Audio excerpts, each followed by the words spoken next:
Welcome, everyone. Thank you for joining us today for our current coffee break webinar on developmental evaluation.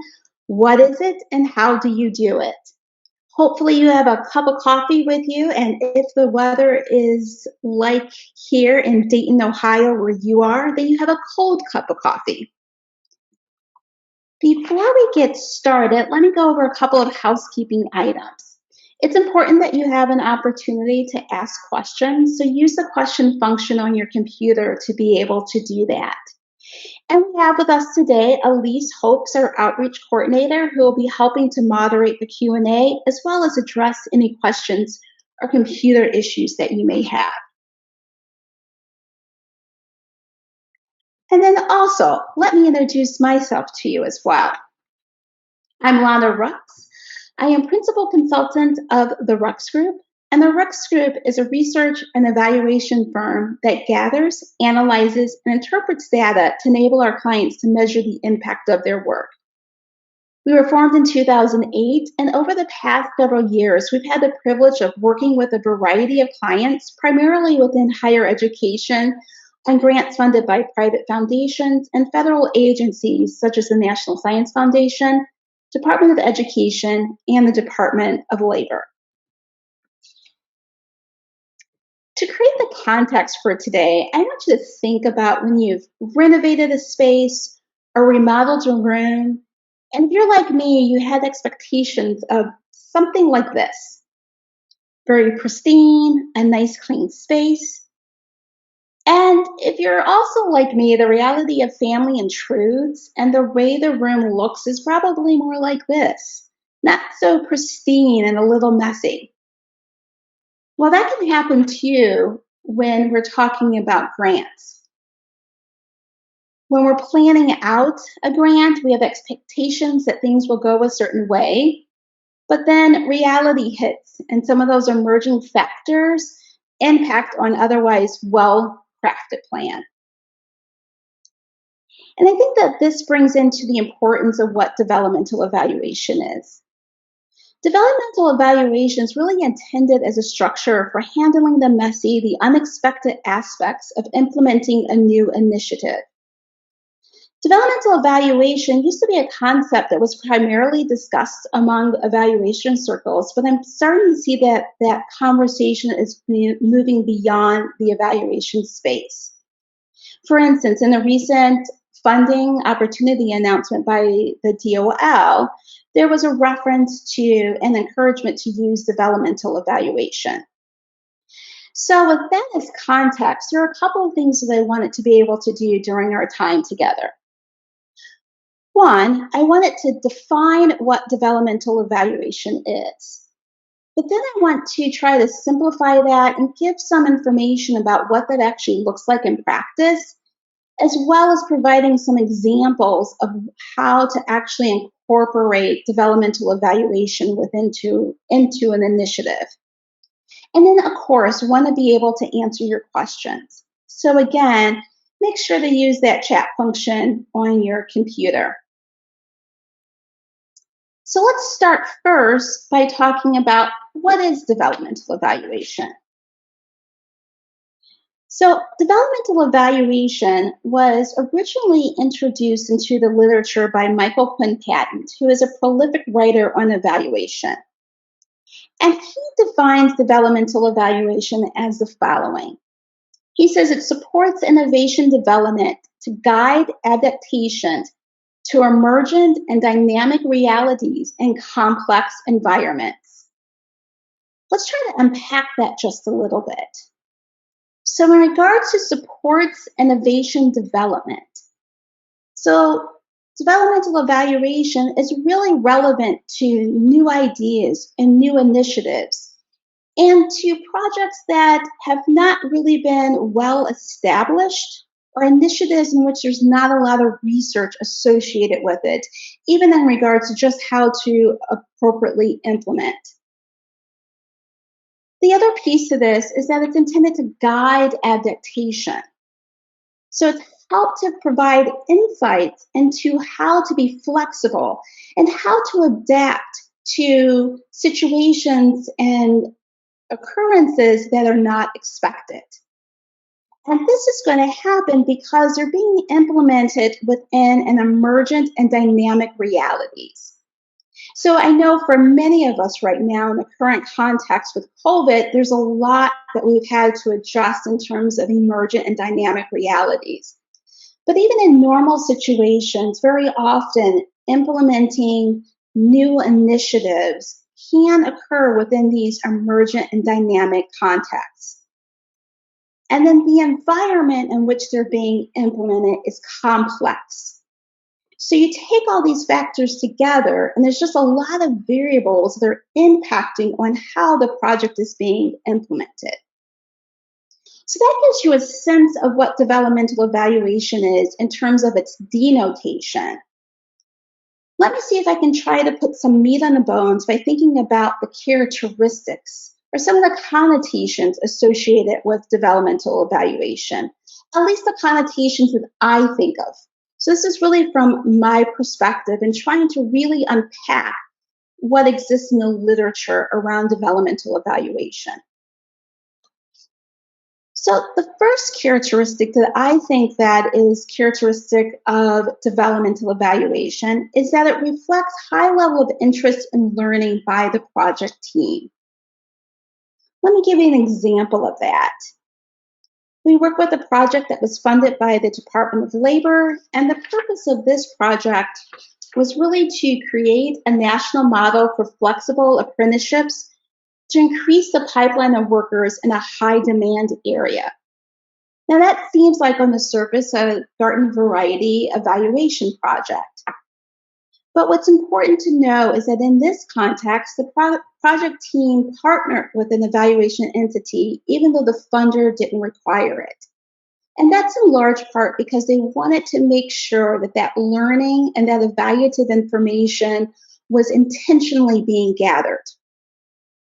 And not only did this project team have this emphasis on evaluation, but the other piece is, as well is that they make sure to actually use the evaluation findings. So when measuring out the before and after learning of a workshop, they're looking at abnormalities in the findings. So, for instance, when people are reporting that they knew more on a particular topic before their workshop than afterwards, they're digging back through that workshop, that training, to understand was something that conveyed that may have been confusing. And then, even on a small level, looking at something like response rates, it's something that they're very responsive to. So, in a situation in which they were disseminating a survey and they had a 9% response rate, they were uncomfortable with that in terms of the quality of the data to be able to guide decisions, because we know that the larger the response rate, the more representative it is of the target audience. So they went back and strategized on how they could increase the response rate and were able to increase that to 40%. So together really reflects that high level and high emphasis and interest in learning. I think another piece to keep in mind about developmental evaluation is that it's not necessarily new methods and new techniques. It's how you approach traditional evaluative approaches and how they're combined together, as well as the perspective that you take in the implementation process. So to illustrate this, I'm going to talk about another DOL project from the TACT grant. But before, let me lay the foundation in this regard. So if you think about traditional evaluation, you have the formative evaluation, and then you have the summative evaluation that's associated with that. In this situation, what you can have instead from a developmental standpoint is that you have developmental kind of emphasis, and then you have the summative evaluation after that. And the way to think about that developmental piece is that that developmental piece really maps onto that plan, do, study, act model. And you're cycling through in terms of tweaking and making modifications to the initiative until you feel comfortable to really be able to begin the summative evaluation piece of that.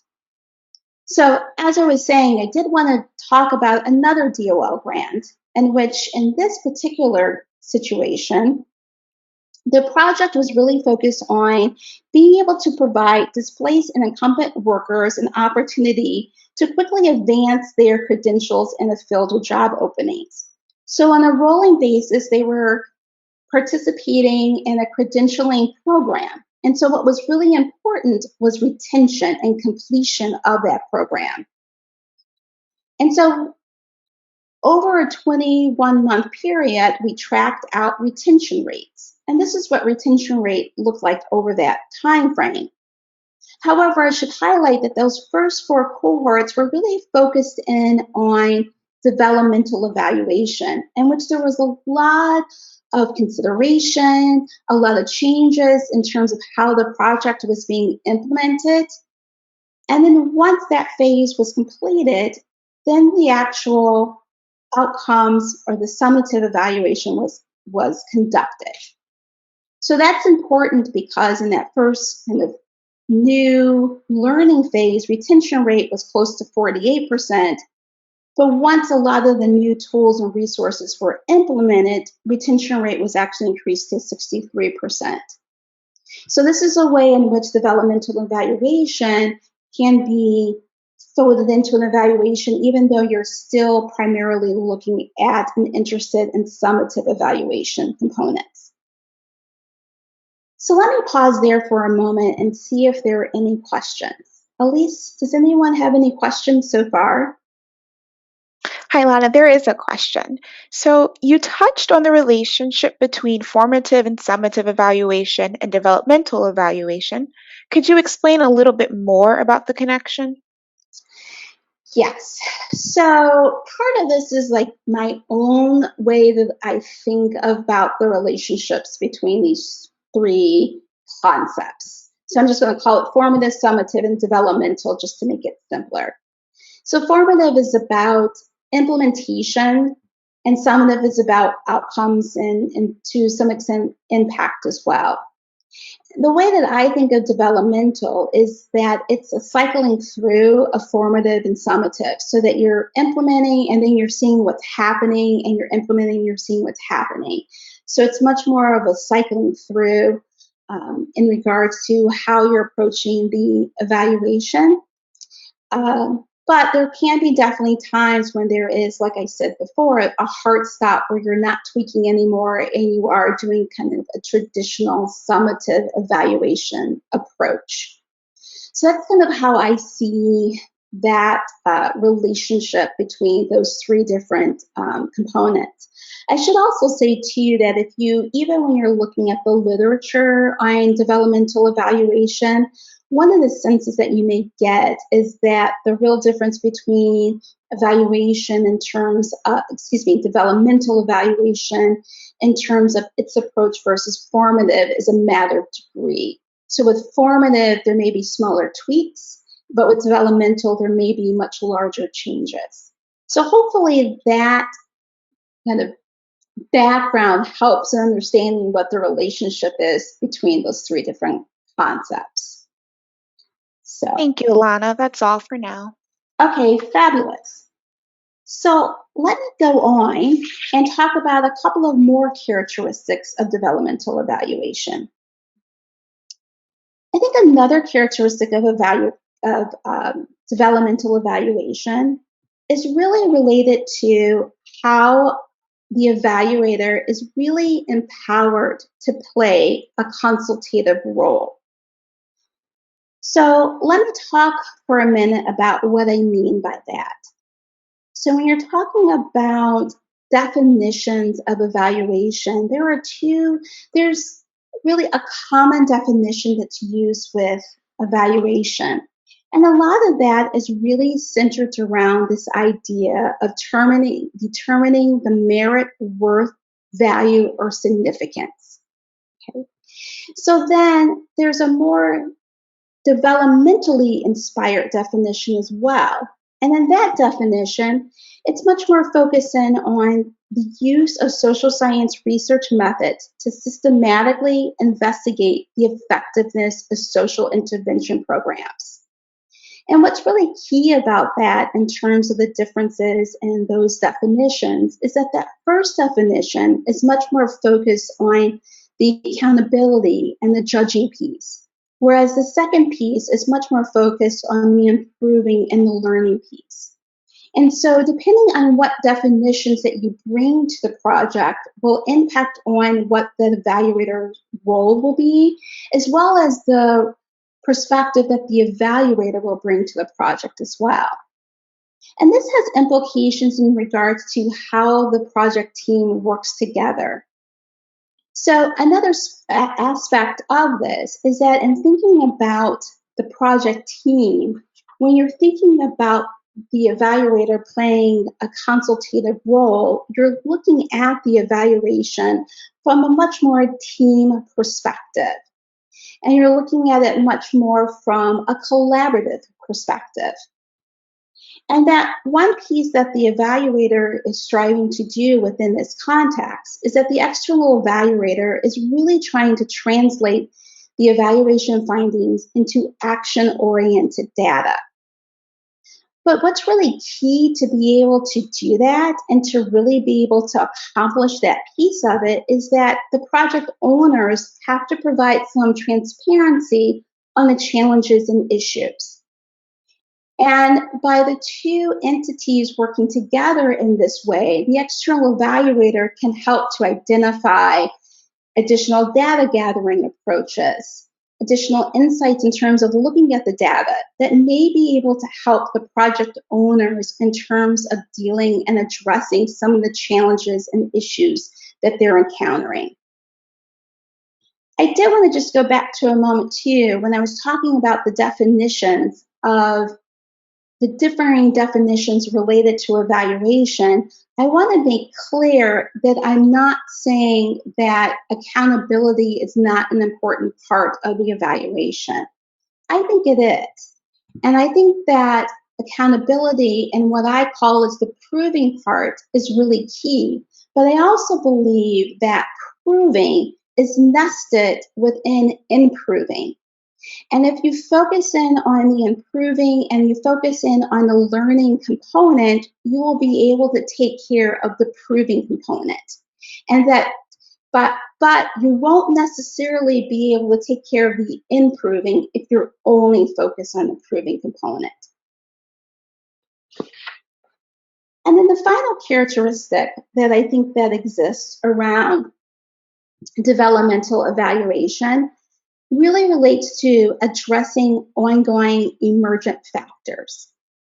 And so when you're addressing ongoing emergent factors, you're able to do that because all the previous elements that we've talked about have already been addressed as well. And so because there's this high level of learning, because you're using traditional evaluative approaches, but you're using them in a slightly different way, and because the evaluator is empowered to play a consultative role, you're able to address varying emergent factors. And how does that play out in reality? So one piece in regards to how this actually looks in reality has a lot to do with the way in which the activity of the life cycle occurs. One challenge that sometimes can happen is that there are these varying decision points that are occurring within a project. And the data or the involvement of the evaluator is not necessarily in alignment with where those involvement points are occurring. So the evaluation can't really be used to inform the decision-making process because the decision is occurring outside of when those decisions are actually, the evaluation is not available when those decision points are actually occurring. So from a developmental evaluation perspective, one piece that you want to make sure that you're doing is making sure that there's much more alignment in regards to the involvement of the evaluation and when those decision points are actually occurring. So at least let me pause there for a moment and see if there are any additional questions. There are. What advice would you give to teams you want to implement a developmental evaluation approach? Okay. I think for teams that want to, I think for teams that want to implement an evaluation approach, I think there are a couple of different things that they should keep in mind. Some of these things I highlighted already, but I'll re-emphasize. One, I think that the way in which the evaluator is going to work with the project team is going to be different. And so they need to be conscious of the fact that that the evaluator will want to have more involvement, will want to know what's occurring within the project on a much more regular basis. I think the other piece that project teams, and this is really hard. I think again, it goes back to something that I already said as well, is to have an external evaluator partner who you feel as though you can be transparent with, someone who's going to be responsive and really help to problem solve through issues. Sometimes in working with projects, our clients will tease and say, that we're like counselors, but on projects. And it's because we can help problem solve some of the issues and kind of drawing our experience and expertise to deal with challenges. So I think part of that in terms of working within and trying to incorporate a developmental evaluation approach is to not run away from the external evaluator, not to avoid their reach outs and the emails that they're sending because you're having challenges, but actually just to be very transparent, being very transparent that those are some of the challenges that you're having and that what those challenges are, and to see if there's a way in terms of gathering data, looking at the data in a different way that's already existing to be able to help isolate out solutions. But I should also make the caveat with that too, is that to be able to do that, you have to make sure that you have the right evaluation partner with the right philosophy, and that's the role that that person actually wants to play. Um, and, and and not to go too long into this answer, because a lot of times evaluators come from a traditional research perspective, and in a traditional research perspective, that consultative role and that developmental perspective is different. And so they may not want to play that role. So it's a little bit of transparency from the project owner, but then also from the evaluator having the right perspective to be able to play that role. So hopefully that answers your question. Thank you for that, Lana. We do have an additional question. Um, Mm-hmm. you said that the project had an external evaluator even though it wasn't required. What was the response of the funder? Um, from my, and this is just my perspective, and it was from one site visit, was that the site that the funder had a positive response. They thought that that was a good idea to be able to have someone that was focused on the evaluation from that perspective.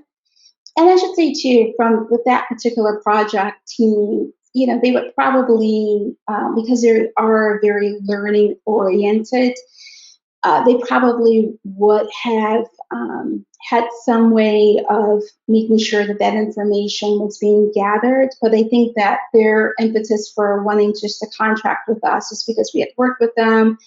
They understood kind of what we had produced before, and they knew that that would really help in terms of understanding how to make decisions with implementing the project.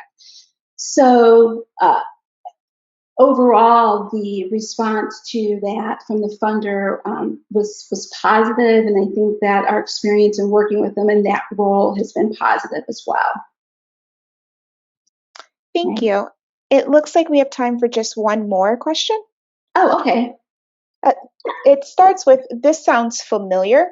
Could we have been doing developmental evaluation earlier and didn't know it? That's a really good question.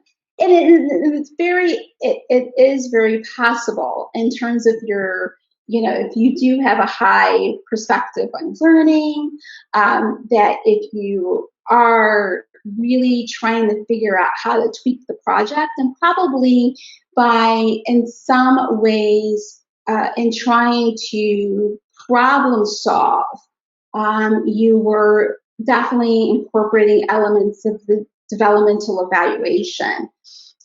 The one piece that I would, not to say that this isn't occurring, but just to encourage, is to make sure that that cycle of information really is very tight. A lot of projects are implemented over a relatively short period of time, and you only have a few years to really figure out how best to achieve the outcomes. So you want to make sure that with trying to do the tweaking and the modification and that high emphasis on learning and working with an evaluator on a consultative role, that you're having really kind of tight cycles in regards to that learning process. So having really tight involvement timelines. So, Thanks, Lana. That's all for now. okay, fabulous. So I think we're very close to time here, and thank you so much for those really great questions. A couple of things that I did want to go over before we leave here. One, I just want to emphasize what the take-home lesson from this conversation today is, that developmental evaluation is not necessarily about unique tools, but it is about a unique perspective. It's not about something that's really different in terms of the tools and methods that are being utilized. It's how they're being folded into the project that really helps to bring value and understanding and helping to adapt to these really unique situations. I didn't directly mention this, but I do want to highlight one of the previous webinars that we produced earlier this year on continuous improvement. Some of the thoughts that are presented in this webinar are expanded on in that webinar, so that may be something else that you may want to review. Then also, I did want to just very quickly too give a plug for our next webinar, which will be on November 5th. And this is going to be focusing in on 5 best practices for hiring the right evaluation partner. So if those are all the questions at this point, that really concludes our coffee break webinar today. Thank you so much for joining, and I look forward to talking with you next time.